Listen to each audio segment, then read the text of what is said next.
কি হয়েছে করার না? এই তো ছেলেটা ঘুমিয়ে পড়বে, এই জন্য আমি তাড়াতাড়ি করছি। রুটি আর ঘুগনি। ঘুগনি আর রুটি? হ্যাঁ। আর এই ছেলে আর কিছু নয়?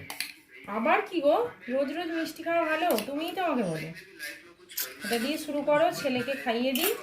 এটা পেঁয়াজ হলে ভালো না? পেঁয়াজটা দিতে পারি, সেটা কথা নয়, কিন্তু ছেলে খাবারটাকে বেড়ে দিই। দাঁড়াও, দেখো ছেলে তো বন্ধুরা, জানোই মুড়ি প্রিয় মানুষ।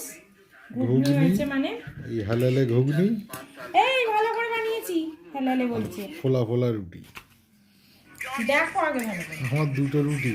আরে তুমি এ থেকে হটপট থেকে নিয়ে খাবে গরম গরম, তাই আমি সব কটা দিলাম না। আমাকে না দিয়ে তোমরা খাচ্ছ? না, খাও খাও খাও খাও, খুব ভালো। কেন গো, তোমাকে না দিয়ে খেয়েছি আমি? সব দিয়েছে, ওরকম করে বলছো? কতটা ঘুগনি নিচ্ছে দেখো। হ্যাঁ, এটা কতটা? ঘুগনিটাও দেখো সাদা, খালি বদমাইশ। আমার দেখো এইটা।